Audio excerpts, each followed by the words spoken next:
Olá pessoal do nono ano, tudo bem com vocês? Eu sou o professor Pedro e hoje teremos mais uma aula de História, né?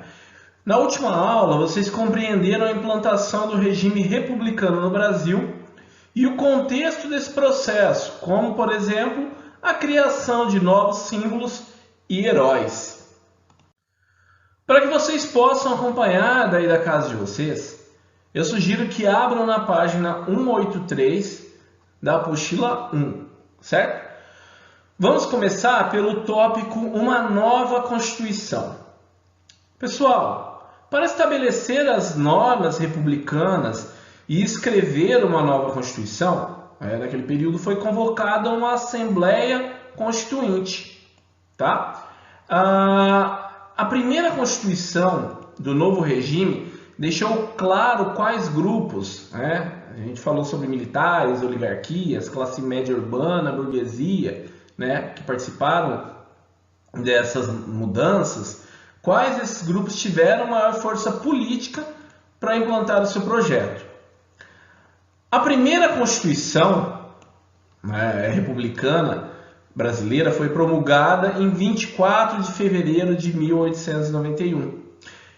Ela foi inspirada nos princípios republicanos clássicos e na Constituição dos Estados Unidos, que propunha o federalismo, certo? Vamos pensar então em algumas disposições da Constituição de 1891, tá?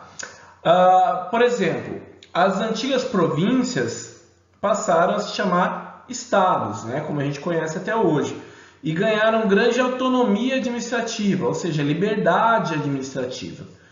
Podiam fazer sua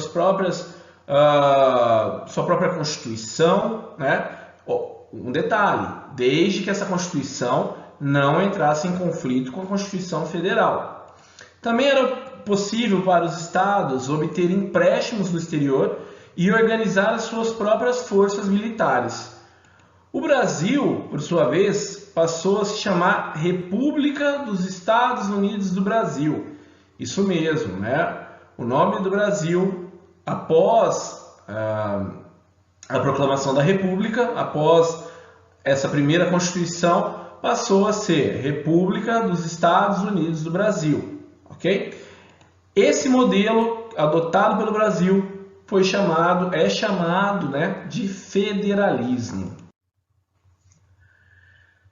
Bom, em o federalismo, a república seria composta por 3 poderes: executivo, legislativo e judiciário. Isso gera confusão em muita gente até hoje, ok? Então vamos entender que esses 3 poderes, de acordo com o modelo republicano, eles seriam independentes entre si. O que é independente entre si? Eles tinham uma autonomia, porém, eles estavam, digamos que um olhando o outro, um fiscalizando o outro, certo? Bom, ao contrário do período imperial, em que havia o poder moderador, o governante não poderia intervir nas decisões do legislativo, ou do judiciário, ou mesmo desautorizá-las. Essas decisões não poderiam não poderia haver interferência, certo? Ou seja, eram independentes entre si, ok? Veja como esses poderes se organizavam em nível federal e estadual. Federal, então, o executivo era o presidente da República, o legislativo, o Senado e a Câmara Federal, e o judiciário eram tribunais federais. Na esfera estadual, nós temos aqui o executivo é o governador, o legislativo é a Assembleia Legislativa, os deputados estaduais, e o judiciário são tribunais de justiça, ok? Então a gente tem uma esfera federal, uma estadual, ok? Então foi organizada dessa maneira essa primeira Constituição. Então, entre os princípios republicanos clássicos, destaca-se a separação e autonomia entre os poderes executivo, legislativo e judiciário. E também as eleições periódicas para eleger os componentes dos poderes executivo e legislativo. Ok? Os membros dos poderes executivo e legislativo passaram a ser escolhidos pelo voto direto, tá? Tinham direito ao voto. Quem que tinha direito ao voto nesse primeiro momento da República Brasileira? Apenas homens brasileiros alfabetizados, maiores de 21 anos, independentemente da renda, ok? Ficaram excluídos desse direito os homens analfabetos, que era a maior parte da população, as mulheres, os mendigos, os militares sem patente de oficial e membros de ordens religiosas. Ou seja, pessoal, apenas cerca de 10% da população tinha direito ao voto. E detalhe, não era um voto secreto. O eleitor precisava declará-lo, certo? Nesse momento também a gente tem que destacar que a Igreja Católica foi separada do Estado, ok? O Estado então passou a não ter mais uma religião oficial, passou a ser laico. Então, alguns documentos que eram feitos pela Igreja passaram a ser feitos pelo Estado. Os nascimentos, casamentos e óbitos passaram a ser registrados em cartórios. O catolicismo deixou de ser a religião oficial do país e foi estabelecida a liberdade de culto religioso, ok? Também foi garantida, né, a liberdade de associação e de reunião, sem armas, ok? Foi então garantido. Os réus passaram a ter maior direito de defesa e se instituiu o habeas corpus, que é uma ação judicial que garantia o direito de ir e vir quando este era ameaçado por um ato abusivo de autoridade. Essa ação existe até hoje. Bom, os anos iniciais da República foram marcados por intensas lutas políticas entre oligarquias, militares e camadas médias urbanas, cada qual fazendo prevalecer os seus interesses. Os dois primeiros presidentes brasileiros foram marechais do Exército, né? Primeiro, Marechal Deodoro da Fonseca, que é esse da imagem ao lado, né? Que governou de 1889 a 1892, e depois Floriano Peixoto, que governou de 1892 a 1894, né? Por isso, esse período ficou conhecido como período da República da Espada, né? Que era uma arma que o exército utilizava. Nesse primeiro momento, então, prevaleceram os interesses da burguesia urbana e dos militares do Brasil. Tanto Deodoro da Fonseca quanto Floriano Peixoto incentivaram a industrialização do país. Para isso, eles desestimularam as importações e ofereceram crédito, incentivos à indústria local, ok? Isso, obviamente, era o oposto do interesse das oligarquias rurais, que defendiam a manutenção de uma economia agrária no Brasil, ok?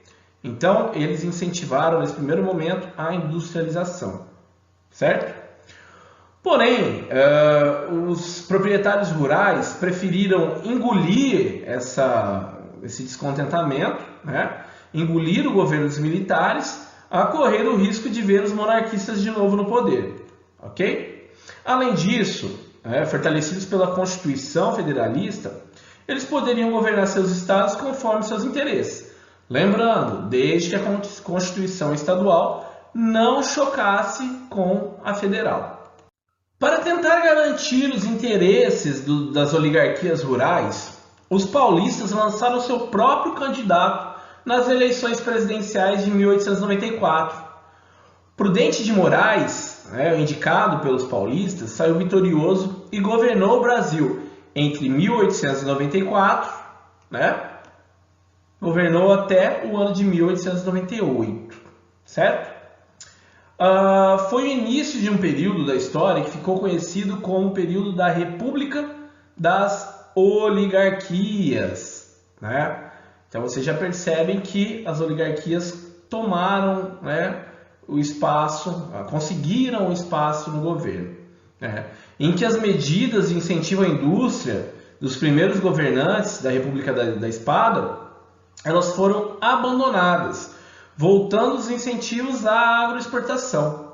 Embora, obviamente, a industrialização do Brasil não tenha sido totalmente interrompida, né, ela passou a acontecer em um ritmo muito mais lento. Né? A gente sabe que não é uma característica, até hoje, do Brasil ter uma indústria, né, ter uma indústria de tecnologia muito forte. Então, o Brasil foi demorou muito para investir em industrialização. Ok? Por muito tempo, o projeto da agroexportação foi o que prevaleceu. Né? Então a gente consegue enxergar questões atuais, né, em uma raiz histórica, certo? O país, pessoal, continuou muito dependente, né, da importação de produtos industrializados, né, e da exportação de produtos agrícolas como café, borracha, açúcar, algodão. Né? Essa orientação da economia durou até 1930, quando as oligarquias foram tiradas do poder federal. Entre 1879 e 1910, a borracha foi um dos principais produtos, né, um dos mais importantes e mais rentáveis para o Brasil. Para vocês terem uma ideia, em 1901, esse produto chegou a corresponder 25% das exportações brasileiras, ficando atrás apenas do café. Com a segunda revolução industrial, né, foi criada uma grande procura internacional por produtos derivados da borracha, em especial pneus para os carros e bicicletas, também instrumentos cirúrgicos e de laboratórios. Então, das seringueiras da Amazônia extraía-se o látex, né, que é a matéria-prima para a produção da borracha. Né? Os trabalhadores locais eram conhecidos como seringueiros. Muitos deles eram imigrantes do Nordeste do Brasil, que partiram para a Amazônia, né, fugindo das secas que eram frequentes na região. Esses trabalhadores eram mal remunerados, tá? Enquanto os donos dos seringais e os comerciantes que eram envolvidos com a borracha ganhavam muito dinheiro nessa época. Um detalhe, estrangeiros de várias nacionalidades vieram à região atraídos por esse negócio. Com tantas pessoas envolvidas nessa produção, muitos recursos chegaram ao Pará e ao Amazonas. E as suas capitais, né, assim, Belém, Manaus, vivenciaram uma grande modernização, né? Uma fase de modernização. Por exemplo, a modernização dos portos locais, a introdução de navegação a vapor, a eletricidade distribuída por iluminação pública, né? Na iluminação pública, a água encanada nas residências, a construção também de grandes teatros. Todas essas foram características desse período.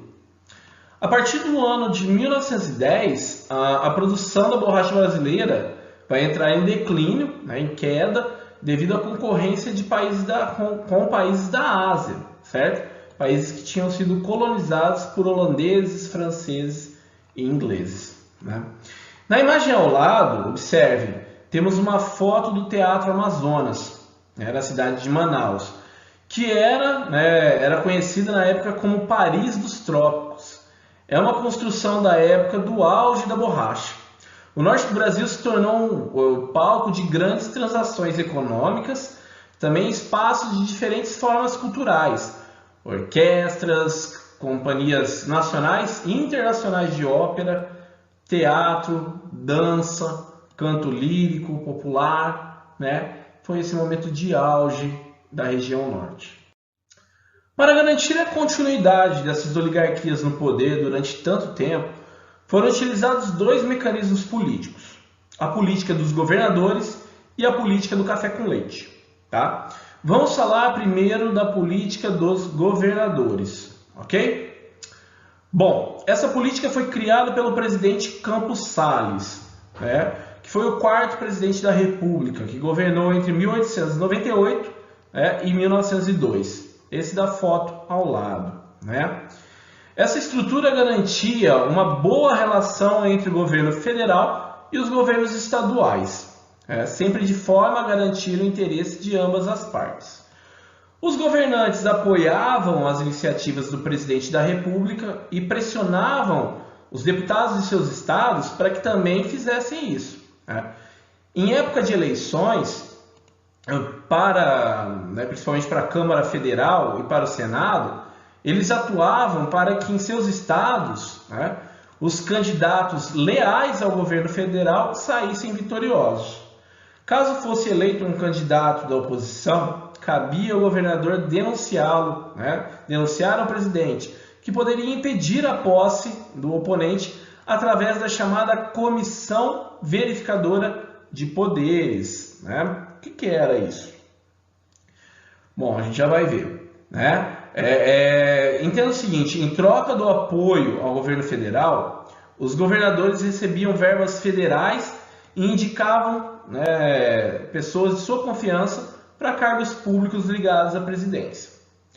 Para que a política dos governadores funcionasse, era necessário que os chefes políticos locais, conhecidos como coronéis, desde o Império, participassem desse modelo. Isso deu origem ao chamado coronelismo, ou seja, era uma troca de favores que garantia os interesses dos políticos que estavam no poder. A Comissão Verificadora de Poderes, que eu falei para vocês agora há pouco, era composta por deputados federais leais ao presidente da República. Era encarregado, então, de examinar os nomes dos novos deputados eleitos e só poderiam tomar posse os deputados que eram aprovados pela comissão, ou seja, os que pertenciam ao grupo do governador e do presidente. Assim, eles se mantiveram por tanto tempo no poder. Bom, pessoal, na aula de hoje discutimos a criação da Constituição e as limitações do regime republicano no Brasil. Também aprendemos sobre a República da Espada e o início da chamada República das Oligarquias. Na próxima aula, ainda no módulo 3, iremos aprender sobre o que foi o coronelismo e a chamada política do café com leite, política retratada na charge ao lado, no qual, ao lado da cadeira presidencial, temos um representante de São Paulo e um de Minas Gerais. Abaixo estão os outros estados. Entenderemos melhor essa relação na próxima aula, ok? Pessoal, espero que tenham gostado. Acima está o meu contato, caso tenham dúvidas. Bons estudos, muito obrigado e até a nossa próxima aula.